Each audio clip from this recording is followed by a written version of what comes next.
ಗುರುವೇ, ನಾನು ಮೂಲತಃ ಪ್ರಾಥಮಿಕ ಶಾಲಾ ಶಿಕ್ಷಕನಾಗಿದ್ದವನು. ಕರೆಕ್ಟ್.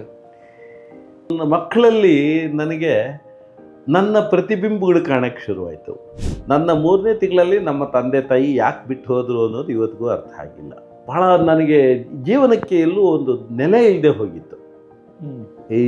ಇದೇ ಬೆಂಗಳೂರಲ್ಲಿ ಕೆಲವು ಹೋಟ್ಲ್ಗಳಲ್ಲಿ ಕ್ಲೀನರ್ ಆಗಿದ್ದೆ. ಚಾಮರಾಜಪೇಟೆ ಒಳಗೆ ಥರ್ಡ್ ಮೇನ್ ರೋಡಲ್ಲಿ ಹಸಿವು ತಡಿಲಾರದೆ 2 ಮನೆ ಮುಂದೆ ಭಿಕ್ಷೆ ಬೇಡಿದೆ. ನಾನು ಅನ್ನ ಕೇಳಿದೆ. ಒಂದು ಸಣ್ಣ ಹತ್ತಿಯನ್ನು ತಗೊಂಡು ಉಂಡೆಯನ್ನು ತಗೊಂಡು ಹೊಡೆದ್ರೆ ಎಷ್ಟಾಗತ್ತೆ, ಎಷ್ಟು ಮಾತ್ರ ತಗಲುತ್ತೆ ಸ್ಪರ್ಶ, ಅಷ್ಟು ಮಾತ್ರ ಸ್ಪರ್ಶ ಆಗಿದ್ದು ನೆನಪು. ಎಚ್ಚರಿಕೆ ಆಗೋಷ್ಟೊತ್ತಿಗೆ ಗೌರಿಂಗ ಆಸ್ಪತ್ರೆ ಒಳಗೆ ಮಲಗಿದ್ದೆ, ಬಾಲಿಗಾಲು ಹೊರಟೋಗಿದ್ದೆ. ಆ ಮನಸ್ಸು ನನಗೆ ಕಷ್ಟ ಅನ್ನಿಸ್ದಾಗೆಲ್ಲ ಮೊದಲು ಕರ್ಕೊಂಡೋಗೋದು ಆತ್ಮಹತ್ಯೆ ಕಡೆಗೆ.